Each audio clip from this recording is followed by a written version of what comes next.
हे hi hello. तो आज बात करेंगे 2012-13 का एक शो आता था पुनर्विवाह जिंदगी मिलेगी दोबारा उसके बारे में। ये शो ना जी पे आता था, जी टीवी पे। और फर्स्ट सेकंड वीक से ही इसकी टीआरपी बिल्कुल रिकॉर्ड ब्रेक कर रही थी। इसकी स्टोरी री मैरिज के अराउंड थी, जो कि दो पेरेंट्स हैं अपने बच्चों के साथ रहते हैं और दूसरी शादी करते हैं, इस पे बेस्ड थी। So let's start the review. So drama की स्टार्टिंग आरती से होती है, प्लेड बाय कृतिका, जिसका 8 साल का एक बेटा अंश होता है एंड जिसका हस्बैंड प्रशांत उसको डिवोर्स देके किसी और के पास चला जाता है और वो अपने इन लॉज के घर पे सास ससुर के साथ ही रह रही होती है। दूसरी तरफ जो हीरो होता है यश, प्लेड बाय गुरमीत चौधरी, वो भोपाल का एक रिच वेडिंग प्लानर दिखाया है। उसकी वाइफ अर्पिता की डेथ हो चुकी होती है और उसकी भी दो बेटियां होती हैं, पलक एंड पायल। अच्छा, दोनों को ना रीमैरिज करनी नहीं होती है, बट आरती सोचती है कि अंश के पापा मिल जाएंगे एंड यश का जो छोटा भाई होता है प्रतीक, उसको लव मैरिज करनी होती है परिधि से। सो वो कसम खा लिया होता है कि जब तक यश शादी नहीं करेगा तब तक उसकी भी शादी नहीं होगी। एंड यश भी सोचता है कि उसकी भी बेटियों के लिए मम्मा आ जाएगी एंड फैमिली का जो भी नीड है वो उन दोनों की शादी हो जाती है। शादी के बाद यश जो है वो आरती को बोल देता है कि देखो, मेरी कोई पर्सनल नीड तो है नहीं, तो हम लोगों का शादी का मोटिव यही होना चाहिए कि हमारे बच्चों को पेरेंट्स मिल जाएं। एंड वो ना ऑल टाइम अर्पिता की यादों में एंड उसकी इमेजेस के साथ रहता है। उसको दिखाया है कि पूरे उसके रूम में, घर में अर्पिता अर्पिता की फोटोज वगैरह लगी होती हैं। तो स्टार्टिंग ऑफ डेज ना आरती को बहुत प्रॉब्लम्स होती है, मतलब उसको उसके जो नए इन लॉज होते हैं वो बहुत कंजर्वेटिव टाइप दिखाए हैं इसमें। जैसे सूरज प्रताप सिंधिया, यश के जो पापा होते हैं, एंड मम्मी जो होती हैं गायत्री सिंधिया, वो थोड़े तो कंजर्वेटिव होते हैं और आरती को एडजस्ट करने में थोड़ी प्रॉब्लम होती है, बट धीरे धीरे वो सबका दिल जीत लेती है एंड उसमें उसका साथ देती है। जैसे उसकी भाभी जो है विधि, वो भी बहुत अच्छी होती हैं, और जो परिधि होती है वो न्यूट्रल दिखाया परिधि को, क्योंकि वो अपनी जॉब वगैरह में इन्वॉल्व रहती है, तो इतना ज्यादा घर में इन्वॉल्व रहती नहीं है वो। लेकिन ये है कि सास बहू का ड्रामा नहीं होता है, देवरानी जेठानी कैसे चाल वाला सीन कोई नहीं होता है, जो टिपिकल पहले के शोज में आता था। तो ये शोज जो होता है उस टाइम का थोड़ा नॉर्म ब्रेकर टाइप था। फिर यश की ना एक बुआ होती हैं जिनको कोई तो इश्यू है आरती से, जैसे कि वो विडो होती हैं, उनकी रीमैरिज किसी ने कराई नहीं होती है। एंड आरती यश के साथ रीमैरिज करके आती है एंड घर बस जाता है उसका, तो वो चिढ़ती रहती हैं कि मेरा तो घर बसा नहीं, मेरा रीमैरिज किसी ने कराया नहीं, इसका घर कैसे बस गया एंड ऑल दैट, ये सब सोचती रहती हैं। सो वो थ्रू आउट ड्रामा ना कोई प्रॉब्लम क्रिएट करती रहती हैं। बट फिर भी आरती, पलक एंड पायल भी जो उसको अपनी मम्मा मान लेती हैं एंड वो लोग अपनी हैप्पी फैमिली की तरह रहने लगते हैं। इसी दौरान ना साथ रहते रहते क्या होता है कि आरती यश से प्यार करने लगती है। यश अभी अर्पिता के ख्यालों में ही है, लेकिन आरती यश से प्यार करने लगती है। अब एक दिन क्या होता है ना कि आरती एंड यश और तीनों बच्चे मुंबई जाते हैं फॉर वेकेशन एंड वहां पे दे हैड फन एंड यश भी आरती से फ्रेंडली ट्रीट करता रहता है। एक टाइम पे क्या होता है कि यश एंड आरती नशे में होते हैं और उनके बीच में इंटीमेसी हो जाती है। फिर यश को जब होश आता है तो वो गिल्टी फील करता है एंड सोचता है कि आरती ने जानबूझ के ऐसी सिचुएशन लाई जिससे कि ऐसा कुछ हो जाए, एंड वो सारा ब्लेम आरती के ऊपर डाल के उससे नफरत करने लगता है।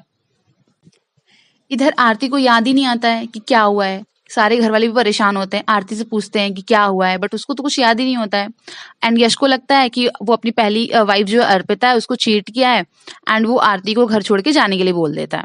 बट आरती जाती नहीं है, यश को समझाने की कोशिश वगैरह करती है। बट फिर कुछ दिनों के बाद आरती को पता चलता है कि सी इज प्रेग्नेंट। देन उसको मुंबई वाले सीन्स याद आते हैं एंड पता चलता है कि आखिर में यश गुस्सा क्यों है। अब उसको लगता है कि इंटीमेसी से तो यश इतना गुस्सा है, बच्चे को तो क्या ही एक्सेप्ट करेगा, तो वो अंश के साथ घर से चली जाती है।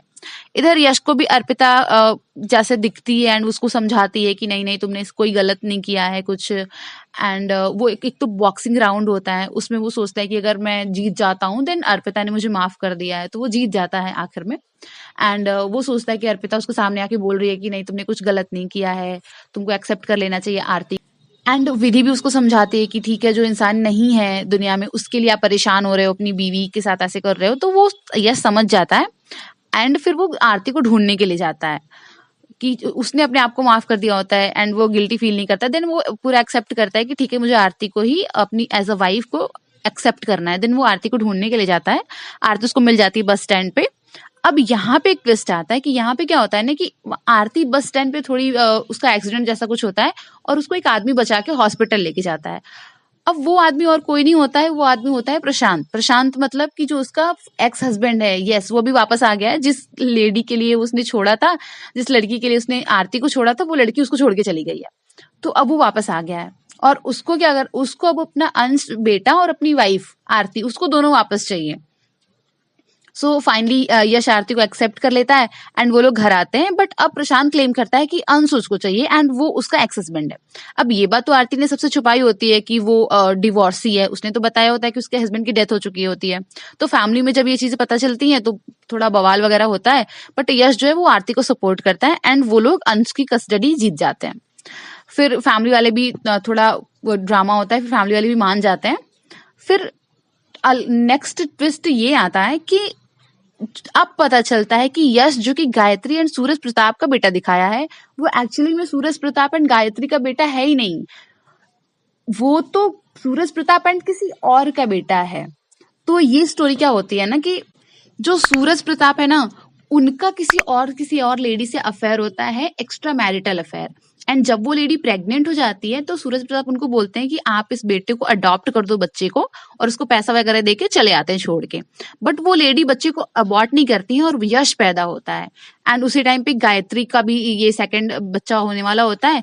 देन वो लेडी आती है और अपने बेटे से ये गायत्री के बेटे को एक्सचेंज कर देती हैं। तो यश गायत्री के पास आ जाता है और गायत्री एंड सूरज प्रताप का जो रियल बेटा है वो उस लेडी के पास चला जाता है। और अब वो इतने सालों से उस लेडी के पास रह रहा होता है। उसका नाम आकाश होता है, ठीक। तो गायत्री को प्रॉब्लम कुछ तो होती है एंड ऑपरेशन वगैरह में उसकी डेथ हो जाती है। एंड फिर पता चलता है यश एंड आरती को कि एक्चुअली में यश जो है वो किसी और का बेटा है। देन वो लोग ऐसा सच्चाई का पता लगाते हैं एंड उसको वापस लेके आते हैं, उन लेडी को वापस लेके आते हैं विथ आकाश एंड इशिता। अब इशिता कौन है?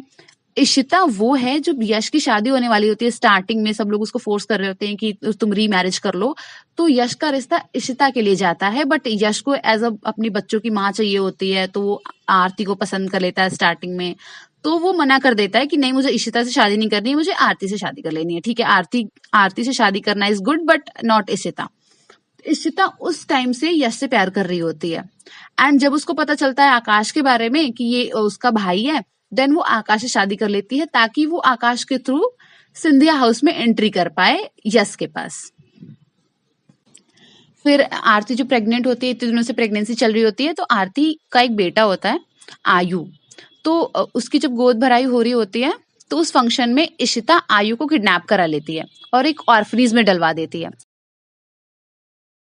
अब कई महीने बीत जाते हैं जब परिधि जो होती है, प्रतीक एंड परिधि जो छोटा भाई होता है यश का, उसकी जो वाइफ होती है उसको रहता है कि वो माँ नहीं बन सकती, कुछ उसको मेडिकल इश्यूज होते हैं, वो माँ नहीं बन सकती है, ठीक। तो वो सोचती है कि एक बच्चा अडॉप्ट कर लूं। अब वो कई महीनों के बाद उसी ऑर्फनेज में जाती है जहाँ पे आयु को उसने किडनैप करके रखवाया हुआ है। तो वो आयु को अडॉप्ट करके घर ले आती है। एंड आरती को पता चल जाता है कि इशिता जो है वो यश से प्यार करती है एंड आयु को भी उसने किडनैप वगैरह करवाया था। एंड उन लोग को पता चलता है कि अच्छा, अभी आयु का डेथ तो हुआ नहीं है, वो किडनैप करवा के इसने कहीं तो रखवाया, वो जिंदा है। फिर वो कन्फ्रंट करते हैं, पुलिस कंप्लेन वगैरह करते हैं। देन इशिता एक्सेप्ट कर लेती है लास्टली कि हाँ ठीक है, मैंने ये सब कुछ किया है यश के लिए। एंड बच्चे का भी बता देती है कि मैंने उस ऑर्फनेज में करवाया था। लास्टली पता चल जाता है सबको कि ये जो परिधि के पास इतने महीनों से एक बच्चा रह रहा है, वो बच्चा आयु ही है, जो कि यश एंड आरती का बेटा है। फिर इशिता जो होती है वो जेल चली जाती है लास्ट में। फिर वही वो बोलती है कि नहीं ठीक है, मैं वापस आऊंगी एंड ऑल दैट। और यश एंड आरती विथ पूरी फैमिली साथ में रहने लगते हैं। और फिर आरती जो होती है वो बोल देती है कि ठीक है यार, मैं अपना बच्चा वो परिधि को दे देती है कि ठीक है, तुम माँ नहीं बन सकती हो, इतने महीनों से तुमने किया है, आयु हमारा बेटा नहीं है, तुम्हारा ही बेटा है। फिर ऐसे करके पूरी स्टोरी एट हैप्पी एंडिंग पे खत्म हो जाती है। अच्छा, सीरियल्स में मुझे ये सबसे अच्छा लगता है ना कि वो लोग स्टोरी हैप्पी एंडिंग पे खत्म कर देते हैं। जैसे कि पहले की स्टोरीज में क्या था ना कि वो जनरेशन खींचते नहीं थे कि एक जनरेशन के बाद दूसरी जनरेशन आ गई। जैसे आज के शोज में क्या है ना कि वो लोग जब कैप्चर कर लेते हैं ऑडियंस को, देन वो पूरा जनरेशन बढ़ाने लगते हैं। बहुत सारे सीरियल्स में आपने देखा होगा, ड्रामाज में। बट पहले के ड्रामा में क्या था कि एक स्टोरी लाइन पूरी होती थी और वहां पे जहाँ पे स्टोरी खत्म हो रही है वो उसको खींचते नहीं थे और वहां पे एंड कर देते थे, हैप्पी एंडिंग करके स्टोरी को एंड कर देते थे। So this is the story of पुनर्विवाह। अभी मैंने 4-5 दिन पहले कंप्लीट किया इसको देख के। तो अब मेरी तरह आप लोग भी बहुत सारे ऐसे लोग होंगे कि उसको बार बार रिपीट पे देखते होंगे। मेरा one of the best shows I have ever seen Punarvivah. So concept भी इसका थोड़ा सास बहू के ड्रामा से अलग था, तो मुझे बहुत पसंद था। आपको ये शो कैसा लगता था, आप जरूर बताइए। और इन सारे पार्ट्स में आपका सबसे फेवरेट पार्ट क्या था, please comment me down. Thank you for watching.